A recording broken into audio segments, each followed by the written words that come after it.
বন্ধুরা, তোমরা সবাই কেমন আছো? আশা করি খুব ভালো আছো। দেখো, বাজারে গেছিলাম, বাজার থেকে কাঁকড়া নিয়ে এসেছি। দেশি কাঁকড়া একদম ছোট ছোট আমি কেটে ধুয়ে রেখেছি। তা আমি এই কাঁকড়াটা দিয়ে আমি লাউ রান্না করব। এই দেখো, লাউটা আমি এরকম বড় বড় করে কেটে রেখেছি। তা আমি লাউ দিয়ে কাঁকড়া দিয়ে আমি কিভাবে রান্না করব শেষ পর্যন্ত ভিডিওটা দেখতে থাকো।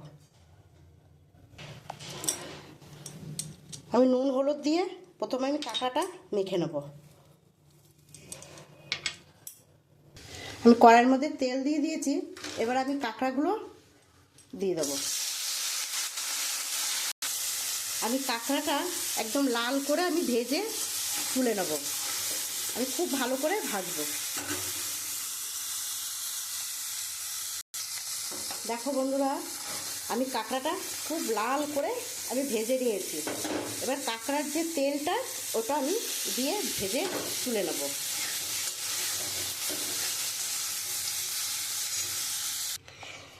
আমি ওই কাঁকড়া ভাজা তুলে রেখেছি।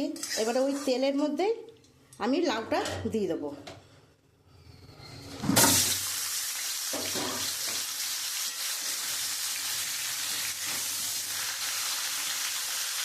আমি এখানে হলুদ, নুন, একটু জিরের গুঁড়ো আর কাঁচা লঙ্কা, আমি রান্নাটা পুরো কাঁচা লঙ্কাই করব, এখানে শুকনো লঙ্কা ব্যবহার করব না। শুকনো লঙ্কার গুঁড়ো দেব না।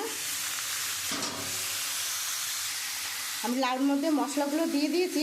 এবার আমি অল্প করে জল দেবো, যেহেতু লাউটা আমি ভাজবো না, আমি কাঁচা জলে আমি বসিয়ে দিয়েছি মশলা দিয়ে। এবার আমি একটু ঢাকা দিয়ে দেবো, যেহেতু লাউ দিয়ে জল বেরোয়।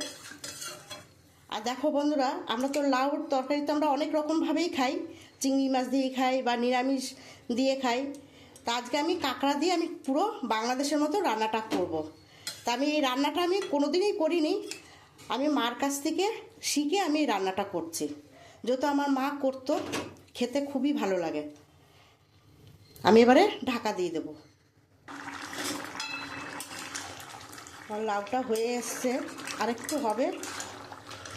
দেখো, পুরো কাঁচা লঙ্কা দিয়ে হলুদ দিয়ে করেছি, কি সুন্দর কালারটা এসছে। আমার এটা হয়ে এসছে। আমি কাঁকড়াটা দিয়ে দেবো, আমি যে ভেজে রেখেছি কাঁকড়াটা ওটা দেবো।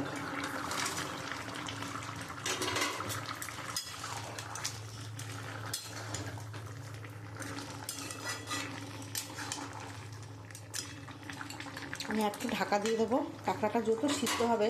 আমি পরেই দিয়েছি।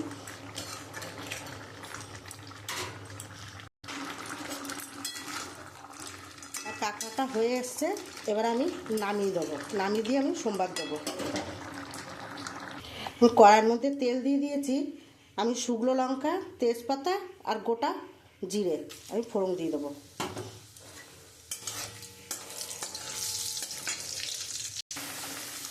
আমি সোমবার দিয়ে দিয়েছি।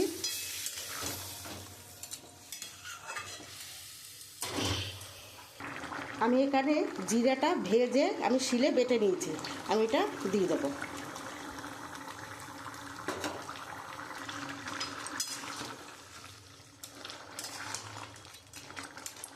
খুব সুন্দর একটা গন্ধ বেরিয়েছে ভাজা মশলা। আমি এবারে একটু ধনেপাতা দিয়ে দেবো।